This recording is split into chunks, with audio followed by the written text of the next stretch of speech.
Record হচ্ছে না? এখনো শুরু হয় নাই মনে হচ্ছে। আমি হ্যাঁ তোমাকে হ্যাঁ রেকর্ড। হ্যাঁ হ্যাঁ, হচ্ছে হচ্ছে হচ্ছে। আচ্ছা, এখন ফার্স্ট হচ্ছে আমাদের আজকে যে লেখাপড়াটা সেটা হচ্ছে এফটিআর টেস্টিং মেথড নিয়ে। মেইন স্লাইডে চলে যাই। সেটা হচ্ছে এখানে যে এরা কথাবার্তাটা বলছে যে তোমার হচ্ছে এফটিআর নিয়ে ফুল মিনিংটা এটা ফার্স্ট তোমাকে দিয়ে রাখছে যে ফোরিয়ার ট্রান্সফর্ম, ইনফ্রারেড স্পেকট্রোমেট্রি, এই কথাটা বলা আছে। তো ফার্স্টলি স্পেকট্রোস্কোপি। তো আচ্ছা। ফার্স্টলি হচ্ছে এখানে এফটিআইআর ফোরিয়ার ট্রান্সফর্ম, আর আইআর হচ্ছে তোমার ইনফ্রারেড। হুম। হ্যাঁ, তো স্যার ক্লাসে বলছিল যে এখানে আইআর দ্বারা মূলত হচ্ছে ইনফ্রারেড রে। হ্যাঁ, তো মলিকুল গুলার আমাদের মধ্যে যে ফাংশনাল যে গ্রুপ গুলো থাকে, এই ফাংশনাল গ্রুপ গুলো মূলত আইডেন্টিফাই করার জন্য হচ্ছে এফটিআর টা হচ্ছে ইউজ করা হয়। এবং এটা কিভাবে এটা কাজ করে, এটা কাজ করে হচ্ছে সাপোজ একটা মলিকুলের মধ্যে তোমার যদি ফাংশনাল গ্রুপ থাকে, সেখানে যদি লাইট যদি তুমি ফেলাও, হ্যাঁ, হুম। লাইট পড়লে এই তোমার হচ্ছে ফাংশনাল গ্রুপ গুলো হচ্ছে মুভ করে। এবং এই মুভটা হচ্ছে যে একটা রেঞ্জে করে, এই রেঞ্জটা হচ্ছে তোমার অনুযায়ী মেশিন একটা পিক দেয়, এবং সেই পিকটা হচ্ছে আমরা ইভ্যালুয়েট করে আমরা বুঝতে পারি যে আসলে এখানে কোন ফাংশনাল গ্রুপটা হচ্ছে আমার। ঠিক আছে। এবং আমাদের যে লাইটের যে রেটা পড়ার পর লাইট আমরা জানি যে একটা তোমার হচ্ছে আহ, বস্তুর মধ্যে বা ম্যাটেরিয়ালের মধ্যে লাইট যদি আমাদের ইনসিডেন্ট হয়, ইনসিডেন্ট হওয়ার পরে হচ্ছে আমাদের দুইটা ঘটনা ঘটতে পারে, তিনটা ঘটনা ঘটতে পারে।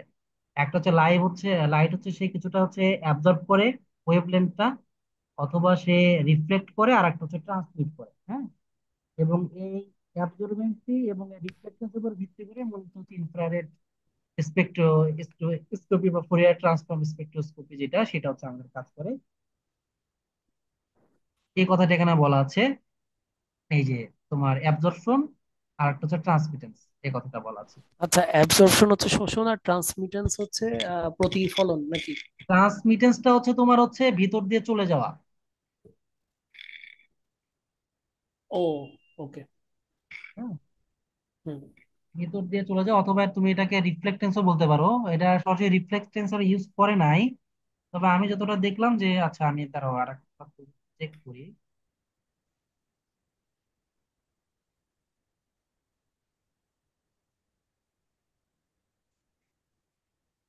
ওই আর কি তোমার রিফ্লেকশনটাই বোঝাচ্ছে আর কি, বুঝতে পারছো?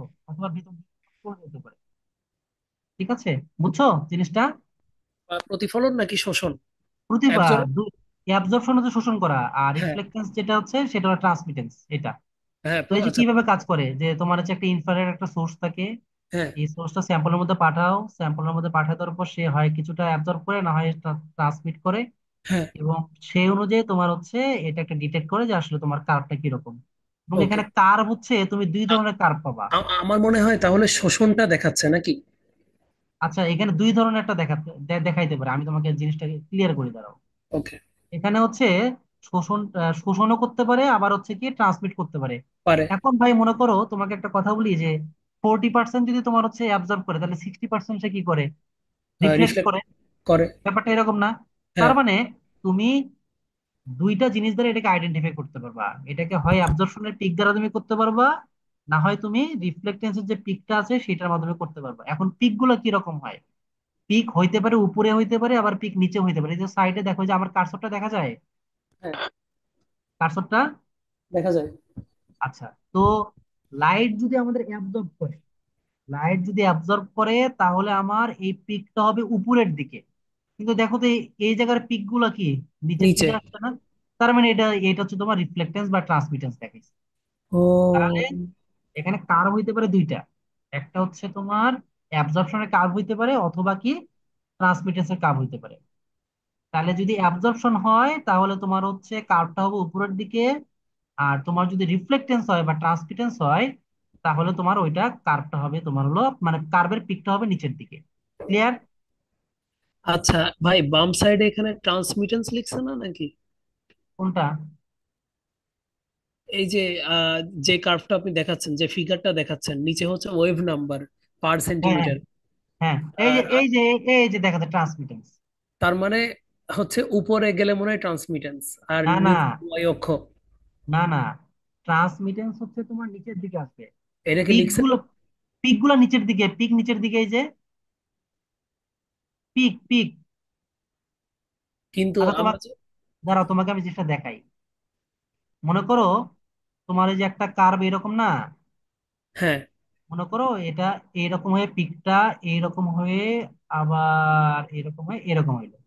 আর তাহলে একটা হইতে পারে, আর একটা হ্যাঁ, হইতে পারে গিয়ে দেখো তোমাকে দেখ, আর একটা হইতে পারে এরকম, আরেকটু যে নিচে তোমার হইতে হচ্ছে পারে, বুঝছি। আর একটা এইরকম করে এরকম করে এরকম হইতে পারে, তাই না? হ্যাঁ, হ্যাঁ, হ্যাঁ, হ্যাঁ, দেখো পিকটা, এই যে পিক যেটা উপরের দিকে, হ্যাঁ, এইটা হচ্ছে তোমার হচ্ছে অ্যাবজর্ব।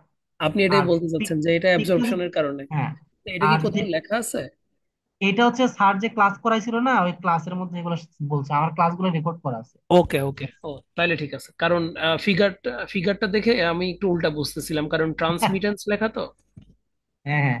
আচ্ছা দেখো এরপর হচ্ছে তোমার আমরা যদি যাই, এটা হচ্ছে এরকম যে স্যাম্পল এখন প্রিপেয়ার। যে কোনো একটা তুমি টেস্ট করতে যাও না কেন, তোমাকে হচ্ছে ফার্স্ট তোমাকে স্যাম্পল প্রিপেয়ার করতে হবে, এবং স্যাম্পল প্রিপারেশনটা খুবই গুরুত্বপূর্ণ, কারণ স্যাম্পল প্রিপারেশনে যদি একটু তোমার ভেরিয়েশন আসে তোমার রেজাল্টটাও তোমার ভেরিয়েশন আসতে পারে, দেখা যাচ্ছে তুমি এক্স্যাক্টলি রেজাল্টটা তুমি পাবে না।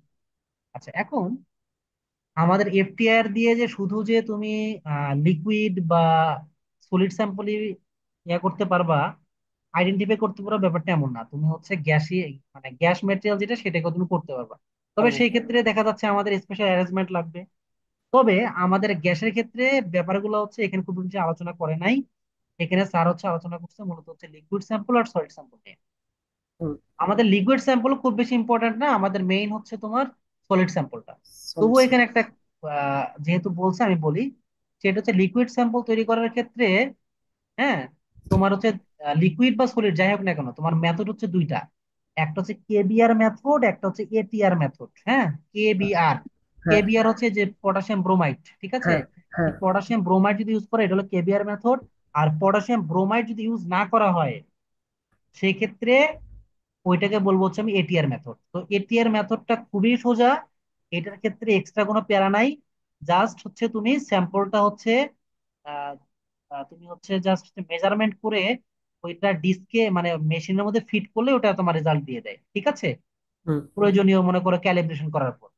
আর লিকুইড স্যাম্পল আর যদি কেবিআর মেথডের ক্ষেত্রে তোমার কিছু কাজ বাজ আছে, সেই কাজগুলো হচ্ছে দেখো এখানে দুইটা প্লেট আছে, সল্টের প্লেট। একটা হচ্ছে তোমার এখন হচ্ছে সল্টের প্লেট যে দুটো আছে, এই দুইটার মধ্যে লিকুইড স্যাম্পলটাকে দেওয়া হয়, ঠিক আছে? দেওয়ার পর এটাকে স্কুইজ করা হয়, স্কুইজ, এবং হুম, স্কুইজটা হুম, অতিরিক্ত জোরে হওয়া যাবে না, একটু মোটামুটি জেন্টলি দেওয়া লাগবে, হ্যাঁ, যাতে এখানে একটা লিকুইড ফিল্ম যাতে ক্রিয়েট হয়। তারপর এই লিকুইড ফিল্মটা ক্রিয়েট হওয়ার পর ওইটাকে মেশিন ডিস্কের মধ্যে দেওয়া হয়, দিয়ে প্রয়োজনীয় মেশিন সেট আপ করলে আমার হচ্ছে কার্ভটা আমার দিয়ে দেয়, এই কথাটা এখানে বলা আছে। আর সলিড স্যাম্পলের ক্ষেত্রে তোমার এরা একটা অ্যামাউন্ট বলছে যে 0.1 মিলিগ্রাম থেকে 10 মিলিগ্রাম, তবে এটা ফিক্সড না যে তোমার হচ্ছে 0.1 মিলিগ্রামে নিতে হবে এমন না। 5 মিলিগ্রাম, 10 মিলিগ্রাম তুমি এরকমও নিতে পারো, তবে তবে 10 মিলিগ্রামের উপরে নেওয়া যাবে না। ওকে, হ্যাঁ, হুম, বুঝছো? আচ্ছা হুম, এখন এরপর হচ্ছে এখানে কেবিআর যে পাউডার যেটা থাকে সেটা এখন দেওয়া হয়, মিক্স করা হয়। এখন হুম, তুমি বলতে পারো যে আচ্ছা কেবিআরটা কেন দেয়, কেবিআর দেওয়ার আসলে কারণটা কি? কারণটা আমি একটু পরে বলতেছি।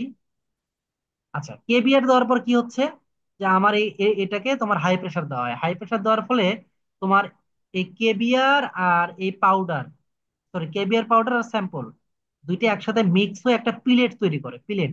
হ্যাঁ, এই পিলেটটা দেখো, এই যে পিলেট তৈরি করছে, এটা হলো আচ্ছা, স্যাম্পল পিলেট, এবং এই পিলেটটা তোমার ডিস্কের মধ্যে দেওয়া হয়, দিয়ে দেওয়ার পর মোটামুটি তোমার হচ্ছে ওইটা আমার দিয়ে মানে দিয়ে দেয় রেজাল্টটা, ঠিক আছে, যে আসলে মানে পিক গুলা দিয়ে দেয়, ঠিক আছে?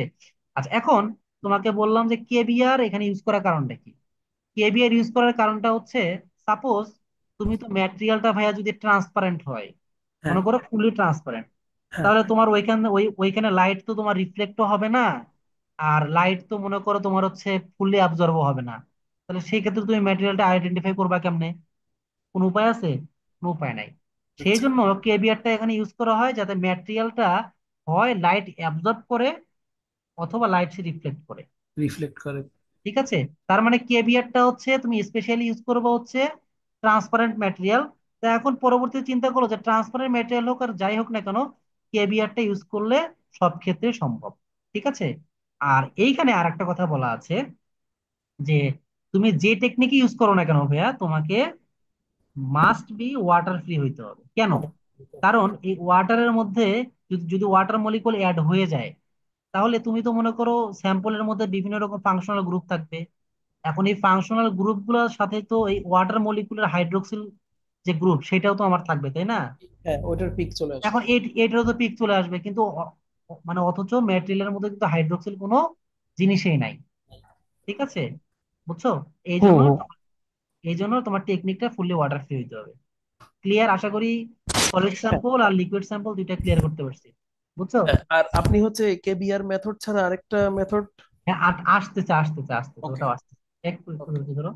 আচ্ছা, এখন তুমি যেহেতু এটিআর মেথডের কথা বললা, হুম। এই দেখো এটিআর মেথডের ক্ষেত্রে তোমার এই যে জাস্ট স্যাম্পলটা মনে করো নিয়ে গেছে, নিয়ে যাওয়ার পর এই যে কোনো এখানে স্যাম্পল প্রিপারেশনের প্রয়োজন নেই, যে তুমি যে আগে মনে ও। করো কেবিআর ইউজ করছো, তারপর মনে করো পিলেট তৈরি করছো, কিছুই না, তুমি স্যাম্পলটা তৈরি করে নিয়ে যে এখানে দিলা। দেওয়ার পর তোমার কি হচ্ছে, প্লেস করার পর তোমার হচ্ছে জাস্ট হচ্ছে এটা পিক দিয়ে দিবে, ঠিক আছে? বুঝছো? বুঝতে পারছি, মানে কিচ্ছু নাই, সরাসরি দেখবো আমি। তো এই এটিআর এখানে ফুল মিনিংটা দিয়েছে যে অ্যাটিনিউয়েটেড টোটাল টোটাল রিফ্লেকটেন্স রিফ্লেক্ট্যান্স। অ্যাক্সেস স্টোরেজ, ঠিক আছে? তো এটিআরটা আমাদের জন্য গুরুত্বপূর্ণ না, তবে এটিআর এর সুবিধা হচ্ছে যেহেতু এখানে তোমার মনে করো স্যাম্পল প্রিপারেশন নাই, তাহলে এক্সট্রা টাইম কনজিউম হচ্ছে না, তো আমরা র্যাপিডলি অ্যানালাইসিস করতে পারি। তবে এখানে র্যাপিডলি অ্যানালাইসিস করলেও দেখা যাচ্ছে কেবির এর মধ্যে এখানে সুবিধাটা আমরা অনেক সময় পাবো না, কারণ ফুলি ট্রান্সপারেন্ট ম্যাটেরিয়াল যদি হয় তাহলে আমরা এটিআর মেথড এখানে ইউজ করতে পারবো। ক্লিয়ার? হ্যাঁ, ক্লিয়ার। ওকে। আচ্ছা, এখন ওই যে আমার হচ্ছে তোমার কোথায় এই যেটা, যে আসলে তুমি স্যাম্পল প্রিপারেশন কিভাবে করবে, এই যে এখানে তার এখানে জাস্ট ডিরেক্ট লিখছে যে আসলে তুমি এখানে 2 মিলিগ্রাম স্যাম্পল পাউডার নিবা। দরকার নাই, তুমি এখানে ফিক্স না, আমি তোমাকে তো বললাম তুমি হ্যাঁ, পাঁচ যেটা মিলিগ্রামে তুমি 1 থেকে10 মিলিগ্রাম। 10। হ্যাঁ, আর এর সাথে হচ্ছে 300 মিলিগ্রাম তুমি কেভিআর দিবা। ঠিক আছে, হ্যাঁ। এইটাও তুমি চেঞ্জ করতে পারো, ঠিক আছে, হ্যাঁ, রেশিও অনুযায়ী। তারপর তুমি কি করবে, এই যে এইটাতে তুমি কি করবা, মডারেল গুঁড়া গুঁড়া প্যাসেভ। করবা। হ্যাঁ। গুঁড়া করার পর যদি মনে করো যে তোমার মনে হচ্ছে যে এখনো গুঁড়া হয় নাই, তারপর তুমি এই যে সিলিন্ডার ওরের মধ্যে দিয়ে তুমি হাইড্রোলিক প্রেসার দিবা। প্রেসার আচ্ছা দিয়ে, এবং প্রেসারটা দেখা যায় যে এমন প্রেসার দেয় যে তোমার এটা নিউমেরিক্যাল ভ্যালু 15 টন পর্যন্ত হয়ে যাচ্ছে, এত প্রেসার দিচ্ছে। আচ্ছা আচ্ছা। এরপর তোমার ম্যাটেরিয়ালে যাতে হচ্ছে কোনো ধরনের তোমার মানে পানির মলিকুল না থাকে, যার কারণে এটাকে ভ্যাকুয়াম করা হয়। এরপর কেবিআর ডিস্ক সহকারে এটা তোমার ফিট করা হয় এবং স্যাম্পল হোল্ডারের মধ্যে দিলে পরবর্তীতে এটা তোমার পিক দেয়। এটা হচ্ছে তোমার sample preparation plus working principal. Clear? Clear. Crystal এখন দেখো ভাইয়া, এই যে তোমার হচ্ছে এই জিনিস, ঠিক আছে, গ্রাফ। যে এখানে পিক হচ্ছে তোমার কয়টা আছে, দুইটা।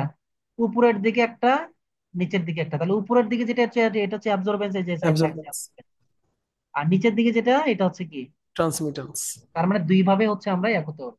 আচ্ছা, এখানে আরেকটা ব্যাপার আছে, সেটা হচ্ছে যে তোমার মূলত এফটিআর যে আমার যে মেথড আছে বা এফটিআর যে মেশিনটা আছে, এখানে তোমার 400 থেকে 4000 ওয়েভ লেন্থ হচ্ছে তোমার, ডিটেক্ট করে। হ্যাঁ, ডিটেক্ট করতে পারে। হ্যাঁ, এখন আমাদের মানে যেগুলো আমরা হচ্ছে তোমার এক্সপেরিমেন্ট করি, তো ম্যাক্সিমাম হচ্ছে তোমার ফাংশনাল গ্রুপ গুলার, হ্যাঁ, তোমার ওয়েভলেন্থ হচ্ছে 1000 থেকে 3500-এর মধ্যেই থাকে ম্যাক্সিমাম গুলা। তো দেখা যায় তার মানে হচ্ছে 400 থেকে 4000, এটা তো একটা সেফ জোন। ক্লিয়ার? আচ্ছা ভাই, এইখানে একটা প্রশ্ন আছে। প্রশ্ন বলতে আমি নিজেও নিজে বোঝার সময় ওরকম ওয়েভলেন্থ কথাটা ইউজ করছি, কিন্তু হ্যাঁ, এখানে তো লিখছে ওয়েভ নাম্বার, মানে প্রতি সেন্টিমিটার। আর ও প্রতি সরি, ওই যে সেন্টিমিটার, সরি, আরে ওই ওয়েভলেন্থ দিয়ে তুমি হচ্ছে ওয়েভ নাম্বারটা তুমি এখানে ইয়া করতেছো, তার মানে মানে পিক। প্রতি সেন্টিমিটারে আমার এতগুলা ওয়েভ পাচ্ছি, তাই তো? হ্যাঁ 400টা ওয়েভ অথবা 4000 বা 1500। হ্যাঁ হ্যাঁ হ্যাঁ হ্যাঁ হ্যাঁ। তা ওকে। আমরা এখানে মূলত হচ্ছে আইডেন্টিফাই করতেছি যে এই যে পিকটা দিয়ে, এই যে পিক, হাইস্ট পিক, হ্যাঁ। এই যে হ্যাঁ। পিকের নিয়মে, পিকের সাথে আমার হচ্ছে ওয়েভ নাম্বারের হচ্ছে নিউমেরিক্যাল ভ্যালু, হ্যাঁ, ওয়েভ হ্যাঁ। নাম্বারের নিউমেরিক্যাল ভ্যালু দিয়ে আমরা এটা এক করতেছি। আচ্ছা, এখন তাহলে আমরা পরেরটাতে চলে যাই। এই যে দেখো এখানে তোমার হচ্ছে রেজাল্ট ইন্টারপ্রিটেশন একটা ব্যাপার আছে, দেখো যে তোমার হ্যাঁ, এখানে, সিঙ্গেল বন্ড হচ্ছে 4000 থেকে 2500 ওয়েভ পার ওয়েভ নাম্বারে। হ্যাঁ, এখানে হচ্ছে টোটাল হচ্ছে তোমার চারটা স্টেজ দেখাচ্ছে এরা। একটা হচ্ছে তোমার এই যে single single. Band stage, bond stage. এটা এই মানে এর মধ্যে যেগুলো আছে এগুলো হচ্ছে তোমার ট্রিপল, এগুলো ডাবল, আর এগুলো যেগুলো আছে যে হিজিবিজি, এগুলো এগুলো হ্যাঁ। ফিঙ্গারপ্রিন্ট অথবা তোমার স্কেলেটাল ভাইব্রেশনের জন্য হ্যাঁ, এগুলা। তো যেটা হচ্ছে আমাদের এইটা হচ্ছে আমাদের দরকার নাই, অ্যাভয়েড। আমাদের দরকার হচ্ছে এইগুলা। তো হ্যাঁ। দেখো যে এইখানে দেখো যে পিক নাম্বার যেটা আসছে, এই পিক নাম্বার যদি তোমার 35-এর মধ্যে থাকে, তো এটা তোমার দুই ধরনের বন্ড হইতে পারে। একটা হচ্ছে তোমার এখানে হচ্ছে তোমার হাইড্রোক্সিল। অ্যামিন থাকতে পারে, আর একটা হচ্ছে কি হাইড্রোক্সিল স্ট্রেচ এখানে থাকতে পারে। হুম। আর এখানে হচ্ছে তোমার যেগুলো আসতেছে এগুলো হচ্ছে তোমার কার্বন হাইড্রোজেন এটা। আর এই ট্রিপল বন্ডের মধ্যে 2000 থেকে 2500 রেঞ্জ যেখানে আছে, এখানে এখানে তোমার হচ্ছে নাইট্রাইলস যেগুলো এগুলো আসে। হুম হ্যাঁ। হুম। আর ডাবল বন্ডের জন্য যেগুলো আসে দেখো, এই যে 1500 থেকে কত 2000 এইখানে আসে। আর তোমার হচ্ছে 1000 থেকে এগুলো হচ্ছে তোমার ফিক্সড আছে। আর এই যে অযথা যে মনে করো অনেকগুলাই আসছে ফিঙ্গারপ্রিন্ট, হ্যাঁ এই জন্য এগুলো হিজিবিজি আসছে, এগুলো আমাদের দরকার নেই। হ্যাঁ। বুঝছো? তাহলে এটা হলো তোমার হচ্ছে এখন এগুলোর একটা চার্ট আছে, বুঝছো? এই চার্টটা আসলে তোমার গুগলে খুঁজতে হবে, চার্টটা খুঁজে প্রিন্ট প্রিন্ট করে পড়লে হয়ে যাবে। চার্ট কি আসলে মুখস্থ করা লাগবে? না, মুখস্থ বলতে আসলে ওই সেফটির দেখা জন্য? যাচ্ছে যে না স্যার যে মনে করো যদি দেয় আমি এটা মুখস্থ করতে হবে আর কি। যে স্যার মনে করো একটা পিক দিল, দিয়ে বললো যে তুমি এফটিআর রিপোর্টটা তুমি অ্যানালাইসিস করো, দিতে পারে, বুঝছো? তো দেখা যাচ্ছে তোমাকে সুন্দর করে এই জিনিসগুলো তোমাকে আইডেন্টিফাই করতে হবে, যে 3500 আসছে তার মানে এখানে তোমার এই বন্ড। তুমি এক্স্যাক্টলি বলতে পারবে না যে এখানে এনএইচ বা এখানে ওইস আছে, কিন্তু এইটা থাকতে পারে। তাহলে তুমি এক্স্যাক্টলি তুমি কখন বলতে পারবা? বলতে পারো যখন এটাকে তুমি এনএমআর টেস্ট করবা, তখন বলতে পারবা, তার আগে বলতে পারবা না। হুম ঠিক হুম আছে? হুম। নিউক্লিয়ার। যেখানে ডাবল যেগুলো আছে। আচ্ছা, এখন আমরা অ্যাপ্লিকেশনে যাই। তো অ্যাপ্লিকেশন হচ্ছে প্রধানত এখানে এরা দেখাইছে হচ্ছে তোমার ম্যাটেরিয়াল আইডেন্টিফিকেশন, তার মানে তোমার ফাংশনাল গ্রুপ দিয়ে তুমি চিনতে পারবা যে আসলে এটা অ্যালকোহল না অ্যাসিড নাকি, সেটা জানতে পারবা। তারপর ম্যাটেরিয়াল কন্টামিনেশন, মানে তোমার যদি হাইড্রোক্সিল চলে আসে পানি টেনে হুম আছে কিনা, অথবা তোমার যদি মনে করো পিকটা যদি একটা মানে যেরকম আসার কথা তার কাছাকাছি আসছে, তার মানে বুঝবা যে এখানে একটা কন্টামিনেশন আছে, যার কারণে তুমি এক্সাক্ট পিকটা পাও নাই। ঠিক আছে? হুম হুম। এরপর পলিমার মডিফিকেশন, নতুন কোনো বন্ড সৃষ্টি হলে তুমি সারফেস মডিফিকেশন করলে এটা আইডেন্টিফাই করতে পারবা। আর একটা হচ্ছে তোমার monitoring of reaction rates and progress, এটা অনেক কস্টলি একটা জিনিস, তবে এটাও করা হয়ে থাকে। স্যার এটা নিয়ে খুব বেশি কথাবার্তা বলে নাই, আমাদের দরকার হচ্ছে এই যে উপরের তিনটা, একটা হচ্ছে ম্যাটেরিয়াল আইডেন্টিফিকেশন, একটা ম্যাটেরিয়াল কন্টামিনেশন, আর একটা হচ্ছে পলিমার মডিফিকেশন। এটা হচ্ছে তোমার এফটিআই এর হচ্ছে টেস্টিং এর মেথড। একটু তো এই আরেকবার বলবেন উপরের তিনটা? এক উপরে এক তিনটা, লাইনে একটা এক্সপ্লেন।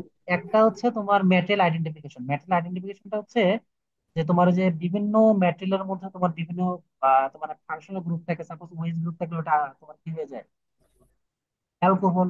যদি সি ডাবল এইচ যদি আসে তাহলে ওইটা কি হয়ে যাবে ফ্যাটি অ্যাসিড, তাই না? এরকম তুমি আইডেন্টিফাই করতে পারছো। সেকেন্ড হচ্ছে তুমি ম্যাটেরিয়ালের কন্টামিনেশন। ম্যাটেরিয়ালের কন্টামিনেশন মধ্যে বোঝাচ্ছি যে সাপোজ একটা পিক তোমার 3500 মধ্যে আসার কথা, কিন্তু দেখতেছো যে 3500 না, ওইটা 3500 কাছাকাছিতে একটা পিক আসছে, কিন্তু ওইটা আসার কথা।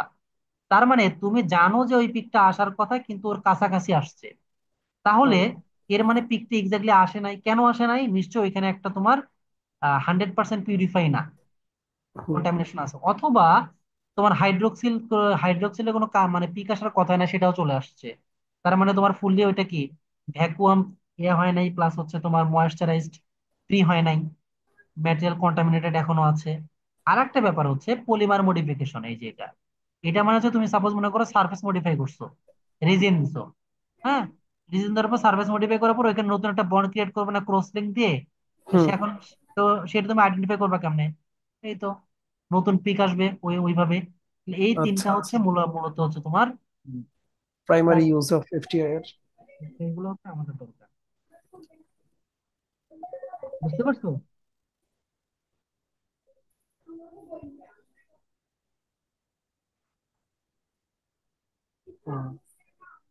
হ্যালো। হ্যাঁ রাফি, বুঝছো? হ্যাঁ বুঝছি। তো ভাই হচ্ছে এই এগুলা ক্লিয়ার হয়েছে, এটাই তো লাস্ট স্লাইড। এরপর হ্যাঁ তো শেষ। হ্যাঁ, তো আপনাকে আমি হচ্ছে হোয়াটসঅ্যাপে একটা ইয়ে পাঠাইছি, এটা চ্যাট জিপিটি জেনারেটেড। হ্যাঁ হাইড্রোক্সিল গ্রুপ হচ্ছে 3200 থেকে 3550 রেঞ্জে। হ্যাঁ হ্যাঁ 3200 থেকে 3550। আর অ্যামিন, হ্যাঁ নাইট্রোজেন। অ্যামিন আর হচ্ছে অ্যামাইডস হচ্ছে 3300 থেকে 3500। ওই যে হ্যাঁ তোমার হচ্ছে আমি এই কারেক্টটাতে চলে যাই, দেখো এই দেখো স্ট্রেসটা, এই দেখো হ্যাঁ হ্যাঁ। এই যে এই রেঞ্জের মধ্যে এরা কি রাখছে। এই সেম আর কি এখানে। তারপরে যে কার্বন হাইড্রোজেন এটাও 3000, এই যে হ্যাঁ, এখানের মতোই। 2500 থেকে 3000 হবে দেখো। হ্যাঁ ব্যাস, হ্যাঁ। এখানে ওই 2800। 2800 থেকে 3000 একই হ্যাঁ কথা আর কি 2500 থেকে 3000, ওকে। আর তারপর রেঞ্জ। হচ্ছে অ্যালকাইন হচ্ছে 2100 থেকে 2250। হ্যাঁ, আচ্ছা। আহ, আমরা এখানে মনে রাখি তাহলে 2000 থেকে 2500। আর এটা একটু তারপরে হ্যাঁ, এটা একটু মনে রাখতে পারলে আশা করা যায় এফটিআর নিয়ে কোনো প্রবলেম হবে না। আর কার্বনিল এখানে আরো স্পেসিফিক বলছে 1650 থেকে 1750, এই রাইট, এখানে মাঝখানে দেখাইছে 1650 থেকে 1750। তারপরে হচ্ছে অ্যামিন, সিএন, সিএন হচ্ছে ওখানে একটা ছিল সিঙ্গেল বন্ড। 1000 থেকে 1500 আসবে। হ্যাঁ, অ্যামিন আমরা এনএইচ দেখছি। এ ও, সিএন, সিএন হলো সায়ানাইড। ও, এখানে আবার সিএন কে অ্যামিন লিখছে, নাইট্রাইলও লিখছে। কোনটা? ওই না। যে আপনাকে হচ্ছে এটা পাঠাইছি চ্যাট জিপিটিতে। আচ্ছা আমি দেখি, দেখি। CN, CN nitrile, C triple bond. আচ্ছা, নাইট্রাইল। আর একটা কি বললা তুমি? এটা যদি কনফিউজিং হয় এই চ্যাট জিপিটিটা, তাহলে এটাই আমরা বাদ দিতে পারি। অ্যামাইন, অ্যামাইন বা নাইট, সমস্যা না। ওই যে গুগলে বুঝছো প্রচুর এরকম ইয়ে থাকতে পারে, ওই যে তোমার চার্ট আছে। চার্ট আছে। আর ভাই চার্টও দেখারও দরকার হয় না, আমাদের শুধু প্রাইমারি দরকার না, এই যে এই ফিগারটা মনে রাখলে আমার মনে হয় হয়ে যাবে। হ্যাঁ, এনাফ। আচ্ছা থাক, এটা তো এটাই ছিল কনফিউজ। মনে করো আমার পক্ষ থেকে তোমার হচ্ছে এফটিআই এর একটা প্রেজেন্টেশন। ঠিক আছে। হ্যাঁ। ও, আহ, তা রেকর্ড কি এখানে ক্লোজ করবেন নাকি সবগুলো একসাথে? রেকর্ড একটা একটা করে ক্লোজ করে দেই, ভালো হয়। আচ্ছা, হ্যাঁ হ্যাঁ। হ্যাঁ।